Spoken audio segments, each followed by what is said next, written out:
Assalamualaikum warahmatullahi wabarakatuh. Perkenalkan, nama saya Intan Putri Kumala, mahasiswa Intek S1 Akuntansi. Saya akan mempresentasikan hasil penelitian saya yang berjudul Pengaruh ROA, ROE, IPS, dan DER terhadap harga saham pada perusahaan consumer goods. Studi empiris pada perusahaan consumer goods terdaftar di B tahun 2016-2018. Sebelumnya, saya ingin mengucapkan terima kasih kepada pembimbing saya, yaitu Bu Husna Roza.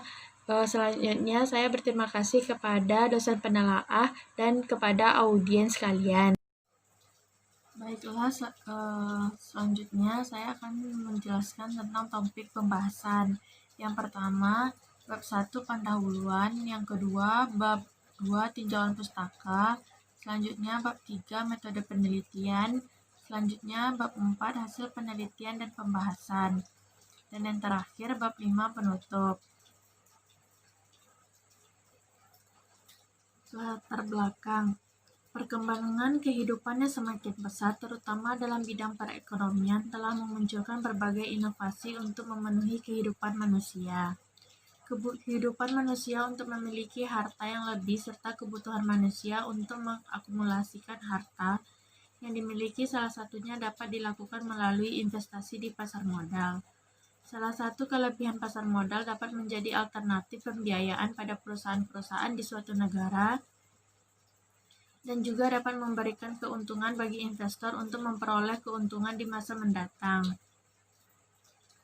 Kemudahan berinvestasi di pasar modal dapat menjadi pilihan alternatif bagi investor individu dengan memiliki sebagian saham perusahaan yang dipilih, dan para investor tetap dapat bekerja tanpa harus ikut terlibat dalam kegiatan operasional perusahaan yang diinvestasikan. Kebutuhan dana perusahaan dan kelebihan dana yang dimiliki investor dapat dipertemukan dalam pasar modal. Pasar modal sebagai wadah untuk melakukan transaksi investasi jangka panjang diantaranya yaitu saham, obligasi, reksadana, instrumen derivatif. Di antara jenis investasi tersebut yang paling populer adalah investasi saham. Perusahaan yang menerbitkan sahamnya di pasar modal selalu berusaha dalam memaksimalkan nilai sahamnya agar banyak investor yang tertarik untuk menanam modal di perusahaannya. Para investor dapat mengukur nilai saham suatu perusahaan dengan melihat pergerakan harga sahamnya. Peningkatan kerja keuangan perusahaan umumnya berdampak pada pergerakan harga saham di pasar modal. Semakin baik suatu kinerja keuangan dipandang oleh investor dalam menghasilkan laba, maka semakin banyak reaksi investor yang berinvestasi pada perusahaan tersebut. Pasar modal sebagai lembaga perantara merupakan penghubung antara pihak yang membutuhkan dana dengan pihak yang memiliki kelebihan dana. Kehadiran pasar modal memperkaya pilihan sumber dana perusahaan, khususnya dana jangka panjang. Salah satu indikasi bekerjanya pasar modal secara optimal adalah ketersediaan informasi, baik informasi keuangan maupun informasi non-keuangan yang bersifat simetris dan dapat diakses oleh semua pihak yang berkepentingan. Harapan akan keuntungan yang diperoleh sangat mempengaruhi keputusan investor dalam melakukan investasi saham. Dividen bagian dari jumlah keuntungan yang dialokasikan perusahaan kepada para pemegang saham, sedangkan capital gain merupakan selisih lebih antara harga jual saham dengan harga beli saham. Saham merupakan tanda penyertaan modal dalam suatu perusahaan atau perseroan terbatas. Secara sederhana, saham juga dapat dikatakan sebagai alat bukti kepemilikan atas sebuah perusahaan. Seseorang atau suatu badan yang berinvestasi pada saham memiliki hak atas pendapatan perusahaan, hak atas aset perusahaan, dan berhak hadir dalam RUPS. Bagi perusahaan penerbit saham, saham akan meningkatkan nilai ekuitas perusahaan sehingga perusahaan memiliki struktur modal yang optimal. Perusahaan memanfaatkan sebagai sarana untuk memperoleh pendanaan. Harga saham adalah uang yang dikeluarkan untuk memperoleh bukti penyertaan atau pemilikan suatu perusahaan.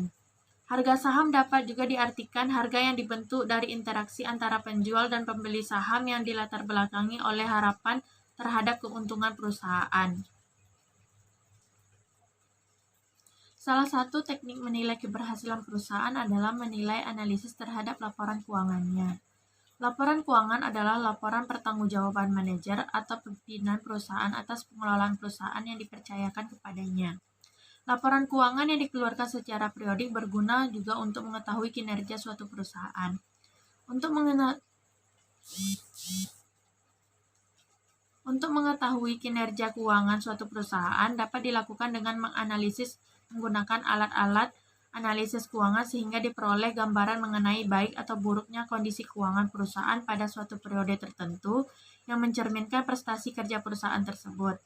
Salah satu indikator keberhasilan pengelolaan suatu perusahaan adalah melalui harga saham.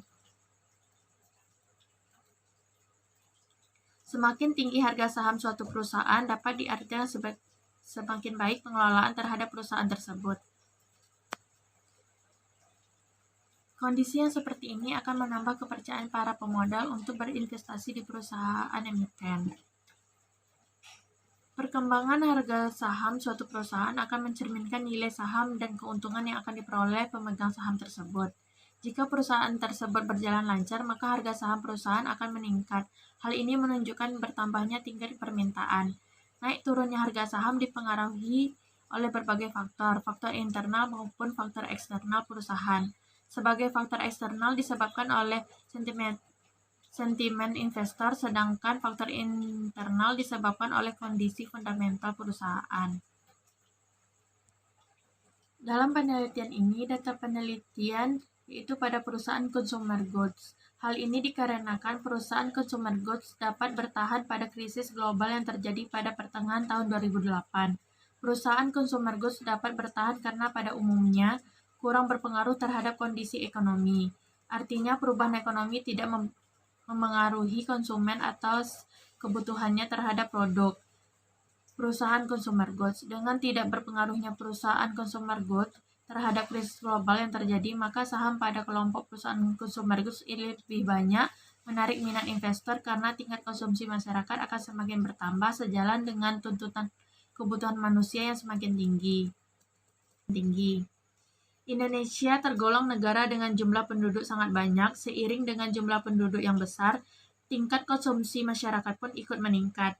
Besarnya jumlah penduduk dan tingkat konsumsi masyarakat menjadikan Indonesia dikenal dunia sebagai target pasar potensial. Berbagai macam produk laku laris manis ketika dijual di Indonesia, mulai dari otomotif, elektronik, gaya hidup, dan barang-barang konsumtif lainnya. Melihat besarnya tingkat konsumsi masyarakat Indonesia bukan hanya menjadi target pasar produk-produk luar negeri yang potensial, tetapi juga sebagai target investasi para investor.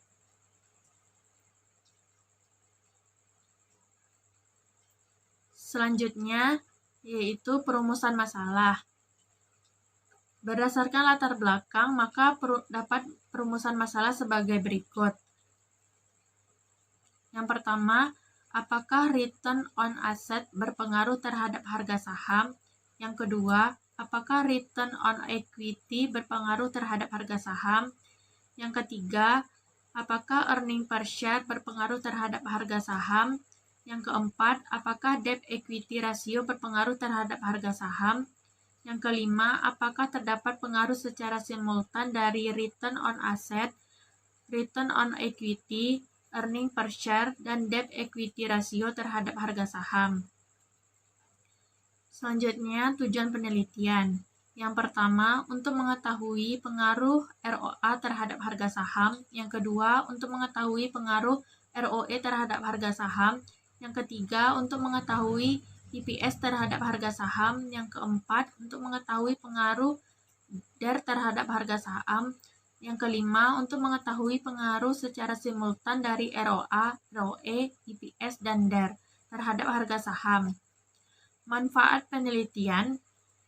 Yang pertama, untuk investor. Penelitian ini diharapkan dapat menjadi sumber informasi bagi investor dalam menentukan keputusan investasi sehingga dapat menjadi acuan dalam analisa serta menentukan risiko yang akan ditanggung oleh investor terutama pada sektor consumer goods.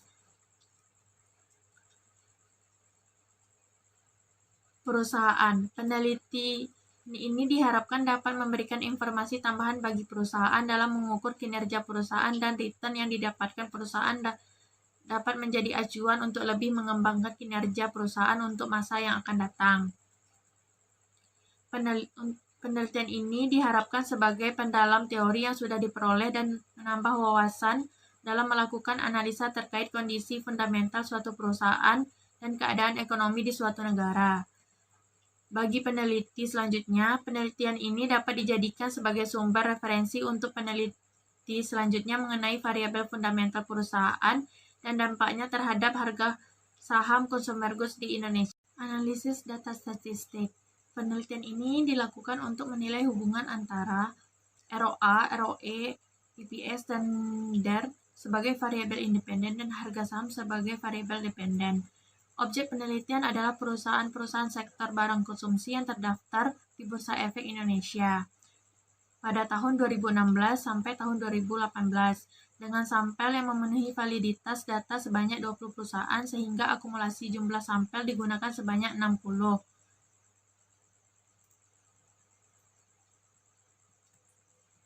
Dalam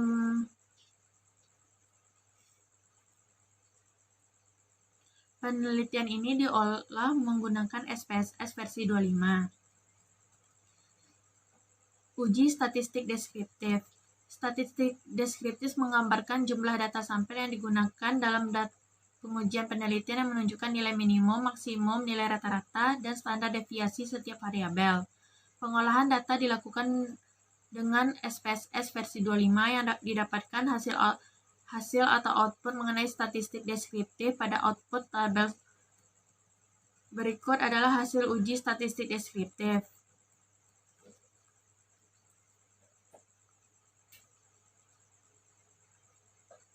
Diketahui hasil dari penelitian menunjukkan bahwa terdapat 60 sampel yang diuji dengan rincian keterangan setiap variabel.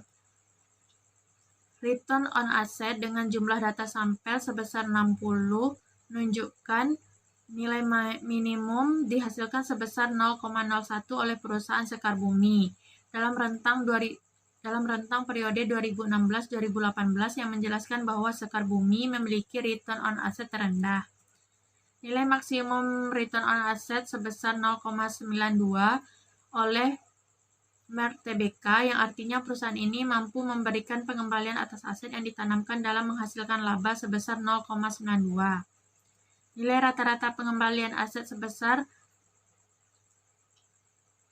0,1152 dengan standar deviasi 0,128. Yang kedua, return on equity dengan jumlah data sampel 60 menunjukkan nilai minimum sebesar 0,02 oleh perusahaan sekar bumi, menjelaskan bahwa sekar bumi memiliki nilai ROE terendah. Nilai ROE maksimum sebesar 2,24 yang dimiliki oleh perusahaan Merck Tbk, yang berarti perusahaan ini mampu memberikan pengembalian atas ekuitas yang ditanamkan dalam menghasilkan laba sebesar 2,24. Nilai rata-rata untuk pengembalian ekuitas sebesar 0,1851 dengan standar deviasi 0,2835. Earning per share dengan jumlah sampel data valid sebesar 60 dengan memiliki nilai minimum sebesar 7 oleh perusahaan sekar bumi, yang menunjukkan perusahaan sekar bumi memiliki nilai IPS terendah. Nilai IPS maksimum sebesar 475 yang dimiliki perusahaan Merck Tbk, yang artinya IPS perusahaan tersebut dinilai menguntungkan karena memberikan pengembalian keuntungan yang paling tinggi di antara sampel lainnya. Nilai rata-rata IPS adalah 135,74 dengan standar deviasi 136,99. Debt to equity ratio memiliki jumlah data valid sebanyak 60 dengan nilai minimum sebesar 0,08 yang dimiliki perusahaan Ultrajaya. Artinya perusahaan ini memiliki nilai terendah dalam keseluruhan sampel dengan porsi 0,08, atau dapat dikatakan bahwa perusahaan Ultrajaya menjelaskan perusahaan memiliki hutang terhadap ekuitas bersih yang paling kecil di antara perusahaan yang dianalisa. Nilai DER maksimum dengan nilai 2,22 yang ditunjukkan perusahaan sekar bumi, yang artinya nilai DER tertinggi ditunjukkan oleh sekar bumi, dan perusahaan ini memiliki kewajiban untuk membayar utangnya dengan modal yang dimiliki sebesar 2,22 pada tahun 2016. Semakin tinggi DER mencerminkan bahwa risiko perusahaan yang relatif tinggi karena perusahaan mempunyai kewajiban membayar hutang. Nilai rata-rata DER 0,6904 dengan nilai standar deviasi 0,5091. Selanjutnya, uji asumsi klasik. Uji asumsi klasik ini menjadi syarat untuk melakukan uji data sampel penelitian yang digunakan terkait layak atau tidaknya untuk dianalisis sehingga tidak terjadi bias atau penghasil pengujian. Dalam penelitian ini, uji asumsi klasik terdiri dari uji normalitas, uji multikolinearitas, uji heterokodastisitas, dan uji autokorelasi. Berikut adalah hasil uji normalitas residual 1 sampel Ki-Smirnov test, 1 sampel Kolmogorov Smirnov test. Dan gambar yang kedua, hasil uji normalitas residual histogram. Dan selanjutnya, hasil uji normalitas p-plots. Berdasarkan hasil pengujian normalitas dengan menggunakan 1 sampel QS pada tabel 44, di atas menunjukkan nilai asymmetric sebesar 0,358. Ketentuan bahwa uji normalitas untuk 1 sampel QS dapat dikatakan terdistribusi normal jika nilai signifikan lebih besar dari tingkat signifikan. Artinya tingkat kesalahan yang dapat diterima sebesar 5%. Nilai signifikan dari tabel di atas 0,358 besar dari 0,05, maka dapat disimpulkan bahwa semua data sampel terdistribusi normal. Pada gambar 42, hasil uji normalitas menggunakan grafik histogram mengikuti kurva normal sehingga dapat disimpulkan data terdistribusi normal. Pada grafik p-plots pada gambar menunjukkan titik-titik penyebaran data mengikuti garis diagonal. Hal ini mengindikasikan persebaran data pengujian terdistribusi normal. Kesimpulan untuk menguji normalitas adalah data sampel pengujian terdistribusi normal didukung dari pengujian 1 sampel QS, grafik histogram, dan grafik p-plots. Uji multikolinearitas. Berikut adalah hasil uji multikolinearitas. Dari output SPSS, di atas menunjukkan bahwa nilai tolerance untuk variabel independen ROA sebesar 0,458 besar dari 0,10 dan untuk nilai FIF sebesar 2,879 kecil dari 10, maka dikatakan bahwa pengujian variabel ROA menunjukkan tidak terdapat gejala multikolinearitas.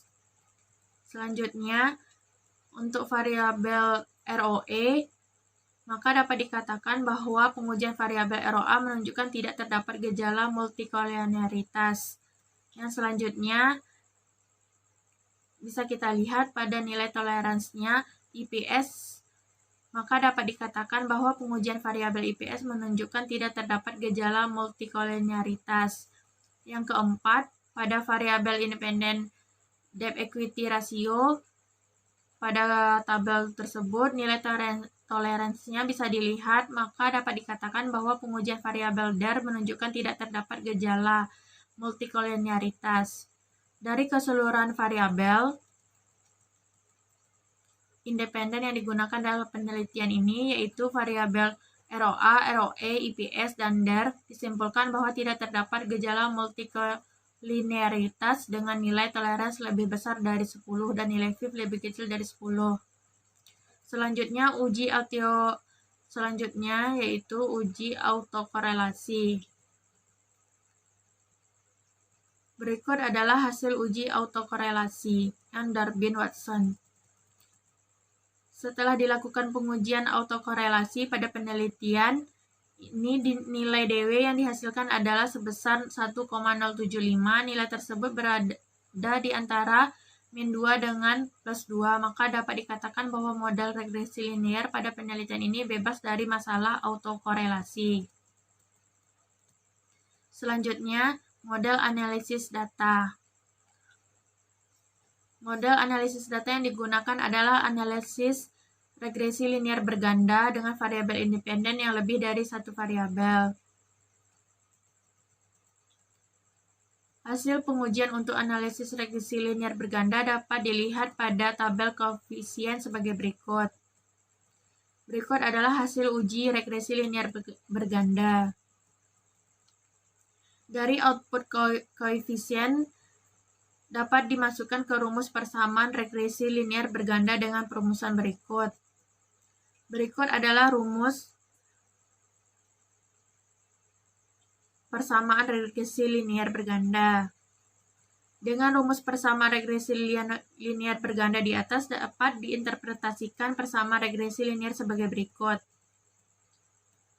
Nilai konstan sebesar min 513,722 berarti jika variabel independen memiliki nilai 0, maka nilai variabel dependen akan turun sebesar minus 513,722. Nilai koefisien ROA sebesar 15.701,327 berarti setiap penambahan ROA 1%, maka variabel dependen akan meningkat sebesar 15.701,327 dengan asumsi variabel independen dari model regresi tetap. Nilai koefisien ROE sebesar minus 5.353,947 berarti setiap pengurangan ROE 1%, maka variabel dependen akan turun sebesar 5.353,947 dengan asumsi variabel independen dari model regresi tetap. Yang keempat, IPS sebesar 13.000,72 berarti setiap penambahan earning per share 1%, maka variabel dependen akan meningkat sebesar 13.072 dengan asumsi variabel independen dari model regresi tetap. Yang kelima, nilai koefisien DER sebesar 1099,702 berarti setiap penambahan DER 1%, maka variabel dependen akan naik sebesar 1099,702 dengan asumsi variabel independen dari model regresi tetap. Selanjutnya, pengujian hipotesis. Yang pertama, uji F. Berikut adalah hasil uji F. Dari tabel ANOVA di atas menunjukkan nilai uji F itu sebesar 21.347.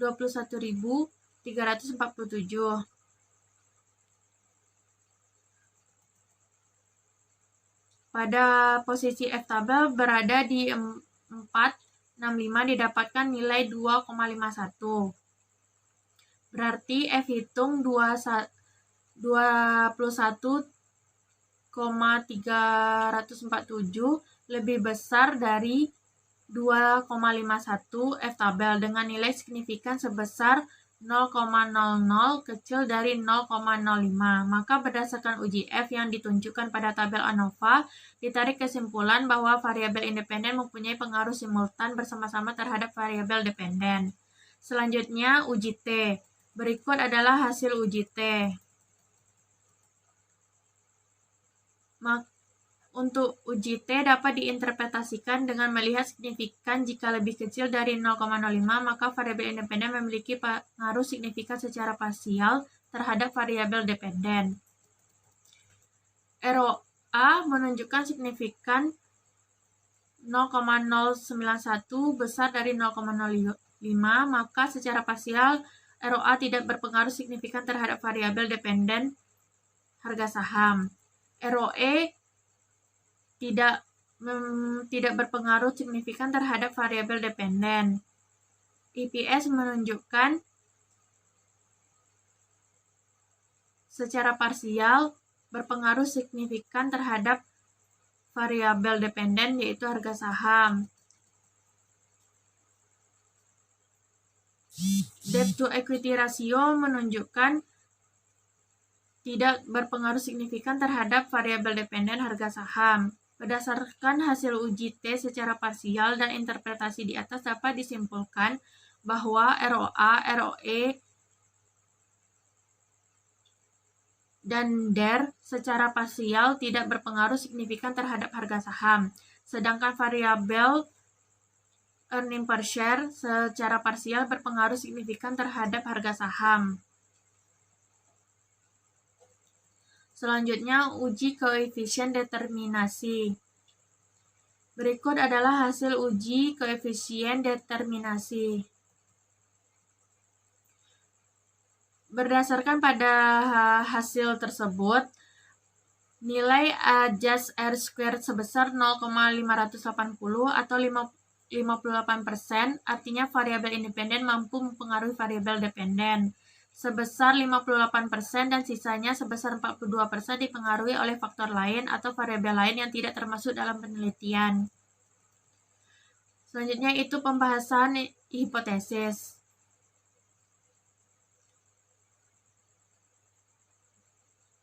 Setelah melakukan beberapa uji asumsi klasik dan regresi linear berganda, maka didapatkan kesimpulan hasil pengolahan data dengan SPSS versi 25. Setelah itu, uji hipotesis dapat ditarik kesimpulan seusai output SPSS yang menunjukkan hubungan antara informasi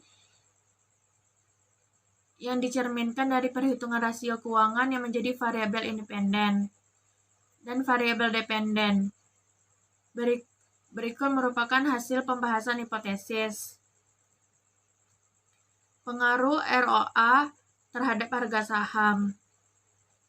Berdasarkan uji T pada tabel 4.9, variabel ROA secara parsial tidak berpengaruh signifikan terhadap harga saham karena didapatkan nilai signifikan sebesar 0,091 lebih besar dari 0,05.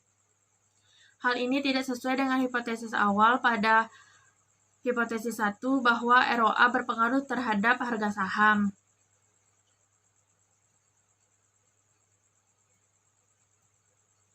Selanjutnya yaitu pengaruh ROE terhadap harga saham. Berdasarkan hasil uji T, variabel ROE secara parsial tidak memiliki pengaruh signifikan terhadap harga saham karena didapatkan nilai signifikan sebesar 0,192 lebih besar dari 0,05. Hal ini dapat terjadi karena rasio ini lebih ditekankan pada unsur pengukuran kinerja keuangan internal perusahaan tanpa adanya unsur eksternal dari perusahaan. Hasil yang menyatakan ROE tidak berpengaruh terhadap harga saham berarti menunjukkan bahwa perusahaan kurang efektif dalam memanfaatkan ekuitas yang dimiliki sehingga keuntungan yang didapat bagi pemegang saham kurang maksimal. Selanjutnya yaitu pengaruh ROE. Pengaruh EPS terhadap harga saham. Hasil pengujian output SPSS dalam tabel 4.9 didapatkan bahwa variabel IPS secara parsial memiliki pengaruh signifikan terhadap harga saham, di mana nilai signifikan yang didapatkan sebesar 0,000 lebih kecil dari 0,05. Hal ini sesuai dengan hipotesis awal pada hipotesis 3 bahwa earning per share berpengaruh terhadap harga saham.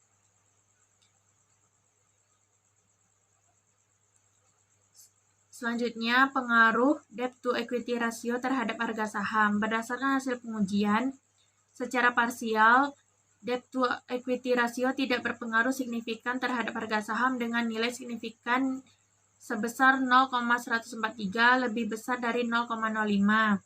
Hal ini tidak sesuai dengan hipotesis awal pada hipotesis 4 bahwa debt to equity ratio berpengaruh terhadap harga saham. Debt to equity ratio yang semakin besar mengindikasikan resiko perusahaan yang relatif tinggi karena perusahaan mempunyai kewajiban membayar hutang yang besar.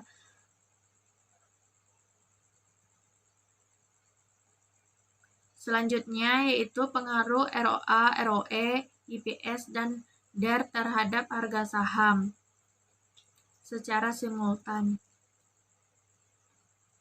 Berdasarkan hasil pengujian dengan SPSS, ROA, ROE, EPS, dan DER secara simultan atau bersama-sama memiliki pengaruh terhadap harga saham sesuai dengan hipotesis 5, yang menunjukkan dengan pendekatan probabilitas dan pendekatan nilai kritis sebagai berikut. Yang pertama, nilai pendekatan probabilitas. Yang kedua, pendekatan nilai kritis.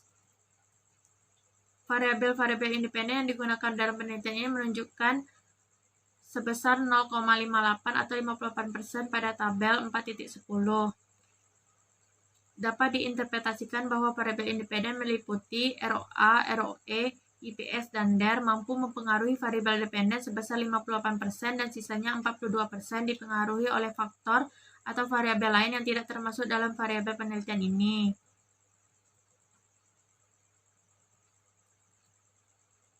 Selanjutnya yaitu penutup.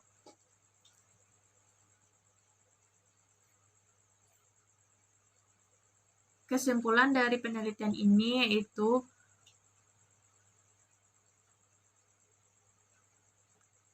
yang pertama, pengaruh ROA terhadap harga saham. ROA secara parsial tidak berpengaruh signifikan terhadap harga saham. Yang kedua, yaitu ROE secara parsial tidak memiliki pengaruh terhadap harga yang signifikan terhadap harga saham. Yang ketiga, IPS secara parsial tidak memiliki pengaruh yang signifikan terhadap harga saham. Yang ketiga yaitu IPS secara parsial memiliki pengaruh yang signifikan terhadap harga saham. Yang keempat yaitu debt to equity ratio. Secara parsial tidak berpengaruh signifikan terhadap harga saham.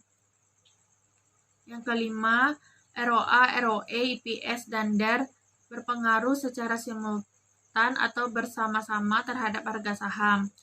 Dalam penelitian menunjukkan bahwa ROA, ROE, IPS, dan DER berpengaruh signifikan secara bersama-sama terhadap harga saham pada perusahaan consumer goods periode 2016-2018.